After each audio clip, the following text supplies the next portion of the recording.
So I'm Taz. I'm going to be giving a talk on feedback. Okay, so I'm going to be giving a talk on the WebPack build tool. I've been using it at HoodQ, the startup that I'm CTO of for quite a while now. And we've been using quite a few other technologies. And it's actually the first company I've worked for in 15 years of doing JavaScript that we've actually chosen all the technologies properly. There isn't a single technology in our stack that I'm like, why did we choose this? Why did we go with this? Everything we've been very productive on, and everything has been very useful. So I'm going to be sharing one of those with you today, which is WebPack. I mean, I'm the CTO, so I get to pick the technologies, so I'll pack myself into that. Okay, to start off, yes, I'm presenting again. Yes. I'd like to start off with a history of build tools, sort of give us some context as to where we're coming from and how WebPack solves problems. So first and foremost, way back in the day, we used to inline our JavaScript directly in the HTML, so something like this. It's great for small amounts of JavaScript. And you can only make one web request and you can get everything you need, which is great for mobile. We then moved on to unobtrusive JavaScript, which was basically you put your JavaScript in a separate file and you reference that from your HTML. This separates the page structure from the dynamic logic of JavaScript. You can easily build all your different files by simple command line instruction. Build tools basically stayed like this for a very long time. I mean, back when I started JavaScript, it was basically this. From there, I moved onto the Rails asset pipeline, and it was sort of the first mainstream JavaScript build tool that I used. Back when it was coming out, I actually contributed a bit to it, so you might see my name if you could blame it, and I'll take the blame. You can come blame me after, guys. It gave you the ability to write JavaScript in multiple files and bind them together using require syntax. And that was pretty new for the time. To transform files based on the extension, so .js.es6 will transform ES2015 into just plain old simple JavaScript. .js.ts.erb will then execute ERB as a template, create TypeScript out of that, and then finally convert that TypeScript into plain old JavaScript. So this was pretty revolutionary for the time, being able to just chain transformations on top of each other. You can combine these JavaScript files into one file and then serve that one file out to your client. Rails will concatenate them all based on your required definitions. And finally, you can add checksums to these files in order to bust caches. So here we have application dash big checksum. We have the application of CSS with a checksum, and images as well also have the checksum. So basically what this will do is if you're loading this, the browser will see it as a different file that doesn't have any caching on it, and it will re-download that file. So all of these things were pretty new and introduced by the Rails asset pipeline when it first came out. Since then, we've had something called asynchronous module definition, or AMD for short. So what this was, it gives you the ability to separate your JavaScript into modules. So Rails gave you the ability to separate your JavaScript into files. This gave a more modular approach. You're defining module by module, and generally speaking, they're smaller than files. Modules will define their dependencies, and then AMD will load in the dependencies for each module on demand. So based on the dependency graph, for example, require JS. So here, this is the basic syntax. Define requires on AB, module A, module B, and in your callback, you'll pass in module A and module B, and you can do whatever you want with that one. So from there, we move on to Browserify. It embraces the NPM ecosystem for packaging JavaScript applications. So it's no more of the, what's Bower? It's a package manager. It's all with NPM. What's NPM? It's a package manager. You can install it with brew. What's brew? You get the idea here. So we can basically cut out one of those steps. We can cut out Bower. We just use NPM. Everyone publishes on NPM anyway, so it was really a good thing for Browserify. They use common JS modules. So once again, everything's modularized, but it's modularized using the common JS syntax as opposed to the AMD syntax. It doesn't produce globals, so this was something kind of new for on Browserify. Like the way it packages and loads all your code it does it in a way that doesn't introduce any additional globals other than what Browserify needs to offer. So that helps mitigate security attacks, XSS attacks, and so on. Browserify will combine these modules in a single JavaScript file. I mean, there's other ways Browserify can do things, but this is the default. And that JavaScript file can be minified and transformed appropriately. Cool. So what are the problems with all of these different approaches, and how does WebPack fit in?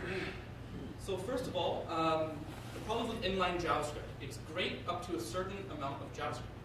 I recommend inlining up to 12 kilobytes, which works out to around 8 TCP packets of JavaScript. I mean, small enough for mobile, small enough in general. Anything more than that, you should probably chunk it out into different files. You have to retransfer and reparse all of the JavaScript on reload. So every time you reload that page, if you grab it again from the server, the JavaScript engine has to reparse everything, recompile everything, and redo everything for every single time you reload that page, which is not efficient at all. So what are the problems with single file-based build tools? This is Rails Asset Pipeline, Browserify, anything that produces a single file. Lots of data is transferred over the wire. So I've worked at companies where they have 3 megs of JavaScript, and that's probably small from what some people in this room are used to. Startup time lag, obviously transferring that over takes a lot of time. It needs to parse and compile it. It was actually the Chakra team that works on the JavaScript engine i10 and 11. They did some analysis on JavaScript startup time parsing, and some JavaScript apps, like 50% of your code is executing on startup. If you're using jQuery, adding on all those jQuery plugins is taking up your startup times. It needs to be parsed, compiled, executed. That's taking up time that your front end is experiencing. It may not be such a big deal on a desktop, but on mobile, it's noticeable. And every single time you change that file, that 3 meg file or 10 meg file or whatever, you have to re-download it. So that eats data. So what's the problem with AMD? Lots of web requests. So the thing about mobile, you want to optimize for the least number of web requests because web requests are expensive on mobile. So RequireJS has some optimizations for lessening the number of web requests, but there's still quite a few. The syntax is annoying. You need to indent all your code in the callback, which creates code pyramids. And requiring lots of dependencies get messy. So can you guys spot the bug in this code? Define A, B, C, D, E, F, G, H. Missing the F, right? That's very annoying. So try doing that at scale. It's very, very irritating very quickly. So what's the WebPack way? All assets are loaded inline via JavaScript. So CSS is inline in JavaScript. Images are inline in JavaScript. JavaScript is inline in JavaScript. Give your own inception joke here. You can only load, so WebPack only loads the minimum assets required in order to serve the page. It does that via code splitting, which I'll talk about in a bit. It can asynchronously load new assets as required, so it's kind of like AMD in that way. You define your JavaScript in modules. You can do this using CommonJS or AMD, but why would you want to use AMD? Because CommonJS is so much better. You can use NPM as a package manager. It doesn't introduce globals, so just like Browserify in that way. You can transform your assets, so TypeScript can be transformed into ES5, so yeah, ES 2015, JSX, TypeScript, etc. You can define your transforms globally or per dependency. So that's a big upgrade over Browserify. Similar to Rails, how you can do that on the file extension itself. You can do it for every single file if you so desire, or you can do it globally. There's a plethora of tools and optimizers that are available for Webpack. I won't be getting into all of them, but I'll be mentioning some of them later on. Cool. So where do we start? All assets are JavaScript. This minimizes the number of network requests drastically. It's great for mobile. You can inline your CSS and images in JavaScript. You can still load assets as separate files if desired. And once again, there's a plethora of different loaders and transforms for all the different options. So there's the Babel loader, and do you guys know about Babel? They just renamed it from 6 to 5 over to Babel.js, and kind of annoyed me actually, because my business partner, the CEO, used to ask me, Taz, what are you working on? I'm like, I'm working 6 to 5. And he's like, you work from 6 to 5, and now I just say I work on Babel. He has no idea. So the Babel loader, there's less loader, there's JSX loader. I have a list of loaders over here to give you an idea.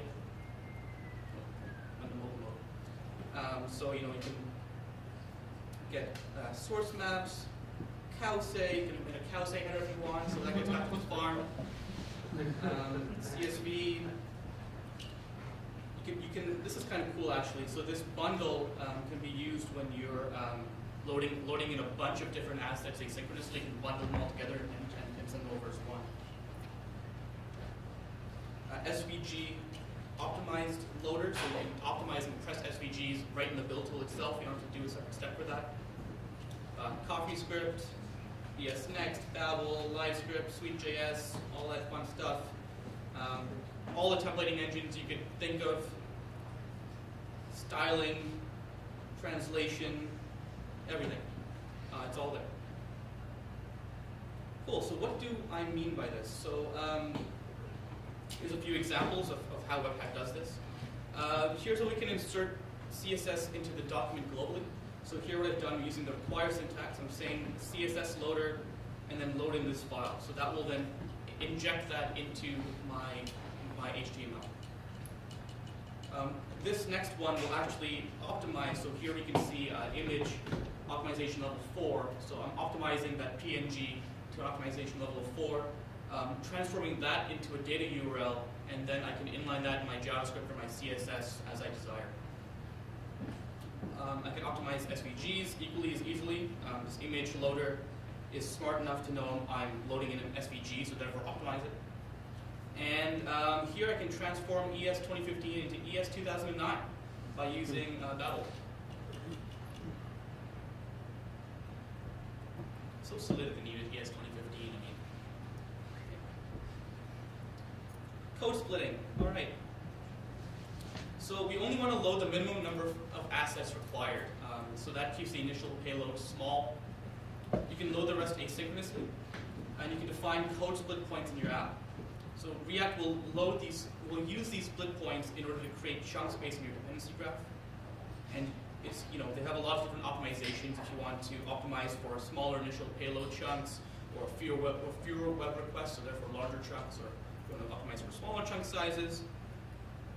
And you can define multiple different entry points for your application. So if you have a few different pages that people are entering on, you can define those separate pages as different entry points, so that once again, you're only loading the code required for that page.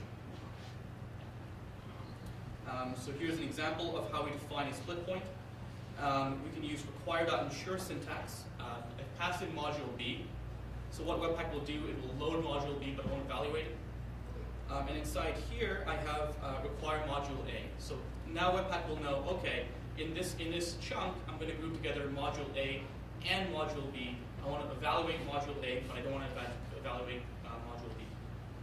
So in that case, Webpack is smart enough to determine module A is required in the callback and therefore load it, which is the opposite of AMD.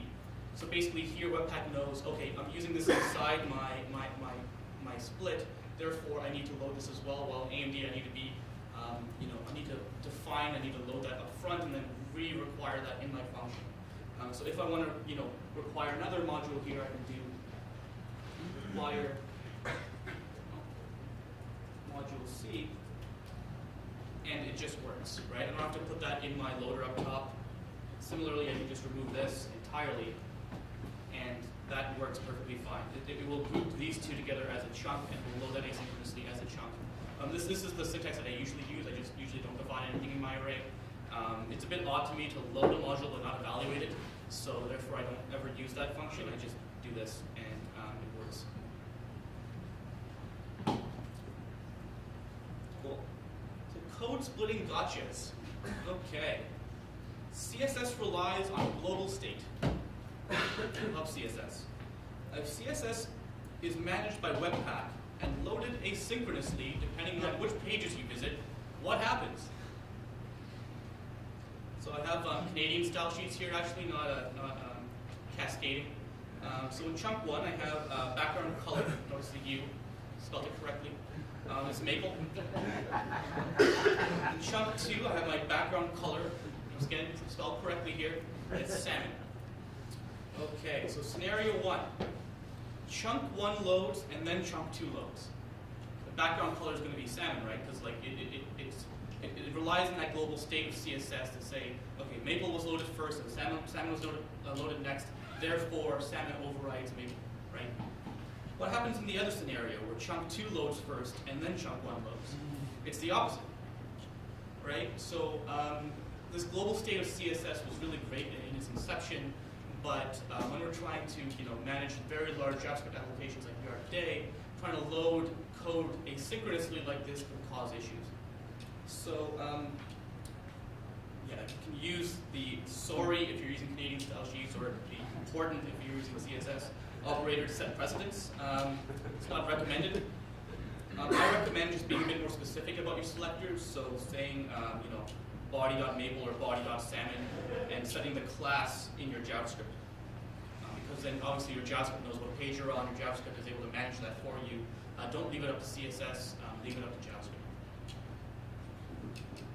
We're actually working on a commit to Canadian style sheets to make sorry a thing.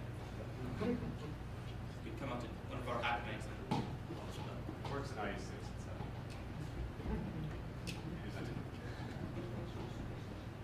7. Cool. So that's basically the essence of Webpack. You're inlining everything as JavaScript. You're passing everything around as JavaScript. You're bringing in your CSS and your images. Everything is JavaScript, and you're loading it as one web request. It's more optimized for mobile. If you so desire, you can chunk things out in a more traditional way, where you have your a CSS file and an image file for all you old people out there. But anyway, I'm going to talk about a few cool Webpack tools. So I have links to these over here. There's a Webpack dev server. Sorry, dev middleware. It's a middleware that you can use on your Node Express app, and what this does is it will block the asset request while compilation is happening, so you don't have to like refresh your page and then it's broken because the compilation is happening, and then re-refresh it, and all that garbage. You can just block, and then it'll just happen when it'll just load when your compilation is done. And this plugs in directly into something like Express. You can say just app.use, and bam, it's there. Next up is the Webpack dev server. So it's basically the same thing, but it's just all bundled up for you, and it just has better integration with Webpack itself. The fourth thing I want to mention is React Hot Loader. So this is one of the coolest things I have seen in my web development career.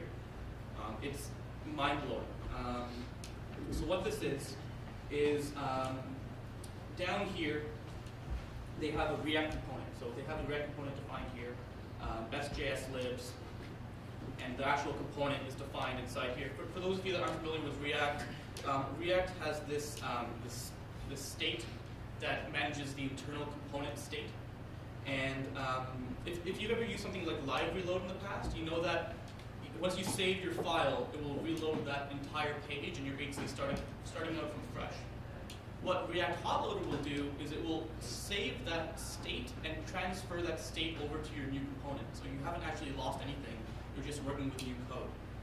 And it will do this on the fly on a per module basis. So that is a huge development boon for me, and I've never seen something like this before. So they have a little example over here. So I can type in a search. Let's say I'm looking for the lol.js library, and it's not there, of course, because it's not defined in my best.js libs. I can go up here and say backbone.js and lol, and bam, there it is. Right. So what happened was that LOL that I typed in the search bar, that set into component state. I've just redefined my code. React Hot Loader has taken my component state, transferred it over to the new code from the new component module, and everything just works. So in development, this is amazing. I can just develop very naturally, just save my one single module very naturally, and everything just works.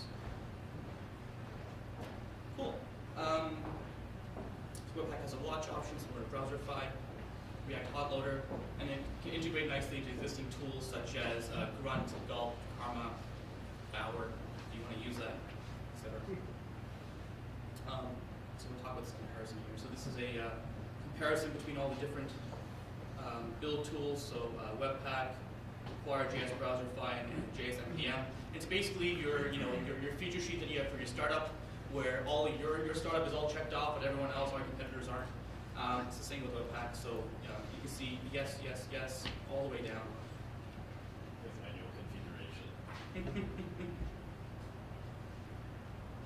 Source maps, plugins, everything. And this was kind of cool, actually. The runtime overhead was the least out of any other competitor. So it's kind of surprising. Require.js takes up 14.7K. Webpack takes up 243 bytes. So it's pretty awesome. Cool. So at this point, you're probably thinking, Taz, Webpack looks cool, but it also looks like it does everything under the sun. I'm kind of intimidated. Where do I even start? And what I've actually done is I've taken some of our code out of our own Webpack config because I want to show you what this looks like in production. I haven't really found any good examples out there, and I just thought, hey, I'll just go grab it from our code. Why not? It's a config, it's not business logic. So anyway, here's our actual config, and it still has comments and everything. It's literally grabs straight out of the source code. So this is calling Webpack.js. I'm grabbing Webpack, grabbing my path, grabbing my file system. These are my different entry points. So here we basically load client.js. That is our entry load point. Unsupported is for unsupported clients. So we don't support IE 9 and down. We don't support IE 10 and 11. So for any of those clients, we load in this entry point. So we have two main entry points for our app. That's how you would define it. You can define a single entry point just by doing something like that, or you can define a single entry point with, that requires a few modules, like that. So just depending on the data structure you pass into that, it will work differently. If you pass in a JavaScript object like I have, it will take that into consideration as multiple entry points, using the name as the name of the entry point. I want the output to be in my build directory. Being served on the public path. Public, that's where my Express static server is pointing to. The file name. So this is kind of cool. The name here will be the name of my entry point. So that'll be like client or unsupported, depending on the entry point I want. The chunk hash. So that was where the checksum in Rails, or the checksum in most other build tools now. That's where that will get inserted. And the really cool thing about this or Webpack is that it's on a per chunk basis, right? So if you have a chunk that never changes, you never have to reload that to the browser. If you have a large file that has a checksum and that checksum changes, you're downloading that entire file again, right? Here you're only reloading the chunks that have changed, the chunks where the checksum has changed, right? So that was really cool. And basically the same thing for my chunk file. So this is the entry point file name. That's the chunk file name. I want to resolve these extensions. So that basically just means that instead of typing in require something.js, I can just do require something. I don't need to pass in JS all the time. Now for the cool stuff, the loaders. So we're using React, the Flux architecture. So what I've done is I basically said everything is JSX, which was because the JSX loader has this Harmony option, which basically makes everything ES6. So I can write ES6 across the app, and JS Transform will take in all that ES6, convert it back to ES 2009, and convert all the JSX as well. So we're using less. So what I've done is I'm passing things to the less loader first. That'll convert less down to CSS. CSS loader will inline that and inject it into the HTML. Style loader, I believe that makes it possible to require assets from your CSS, and if I was to require an image, for example, if I was to do require URL and then some image.png. If I did that in CSS, so I say background native style image, right? That would work. That would then Webpack would then convert that into a data URL and inline that directly into my CSS. That's what style loader does, I believe. I could be wrong with that. But anyway, that's how it works in my CSS. That's what it ought to do. That's what it ought to do. Yeah. WAF files. So I started out with this. So that was trying to, inline everything. Where I inlined, it was a MIME type font WAF, bringing in this data URL. I took a step back with that, and I'm just loading it in as a traditional file now. So you can still, load things as files if you want. Same with TTF, same with EOT.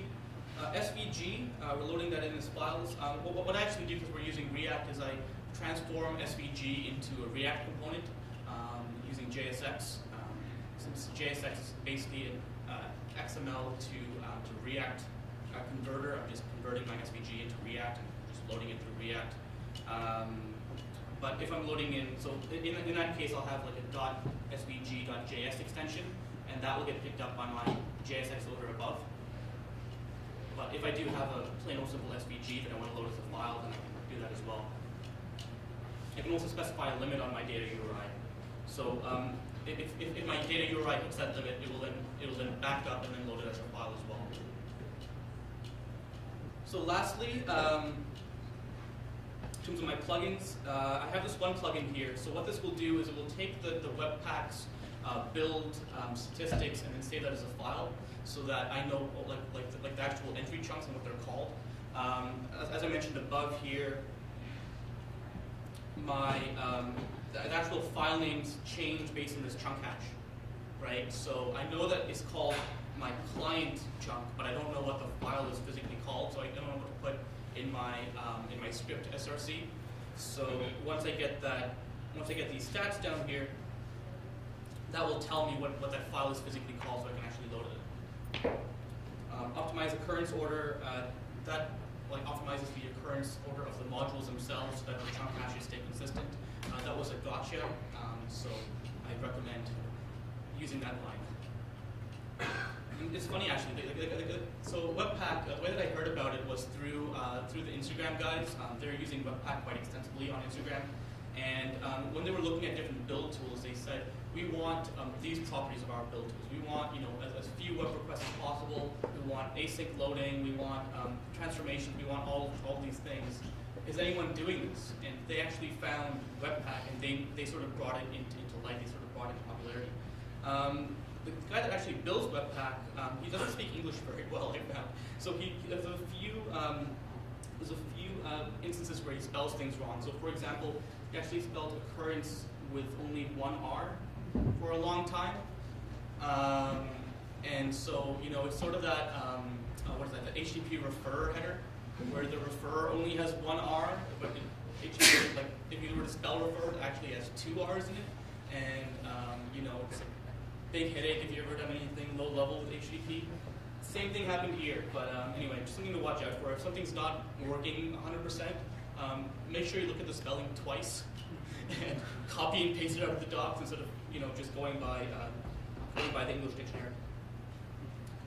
So this is our development Webpack config. So I'm just grabbing the config I defined before, tacking on dev is true, and then in my production Webpack config, I'm doing the same thing. I'm grabbing my common config and I'm saying dev is false.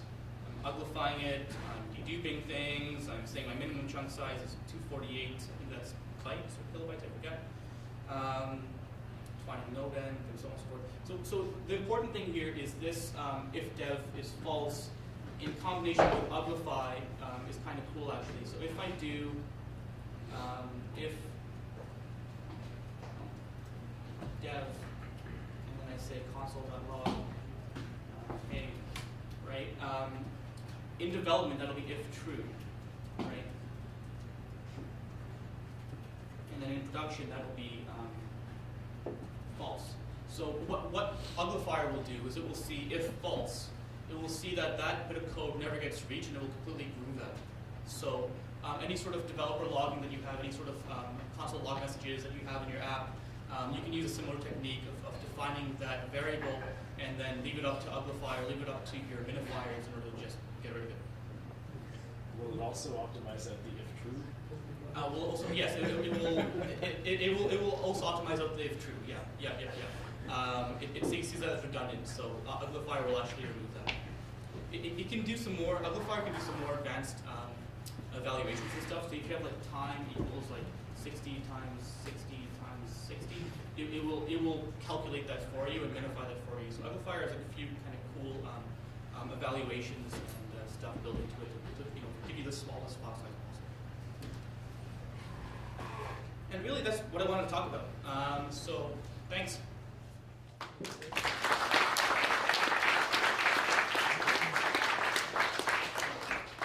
Posting this online, so you can refer to it. But if you have any questions, I'm happy to answer. Yeah, you mentioned in the beginning that you prefer CommonJS. I just wanted to hear your thoughts on why. Why do I prefer CommonJS? So it really goes back to the way that you define modules using AMD. So scroll up here. Where was it? There we go. So this is how you define an AMD, right? That can become quite messy. The way that you do that in CommonJS is var a equals var a, and then so on and so forth, right? Var a b c d e f g h, right? So you just define them individually, and it's just a bit easier to keep track of what's being required and where in that way. Like AMD, it's a bit more concise, but I find you can sort of trip over it over time, especially at scale. So that's really my main, mainly why I like it better. There's also ES6 modules, and that's also cool. You can configure that to work if you use Babel and WebPack. I just haven't configured it yet. Do you still wind up wrapping each page where you're using the style in like Miffy? I'm sorry, I didn't hear you. Well, if you have a JavaScript file, you want to have closures to avoid closing full namespace. So when you use the CommonJS style, you still put like the execute function around it so that. Well, so it's actually WebPack that does it for you. Does it on your path? Yeah. So WebPack will it'll create a closure around everything, around the entire chunk, and then it will your code. And then it will load in each module and then refer it back to the WebPack central module table. Any other questions? Awesome. Thanks so much, guys.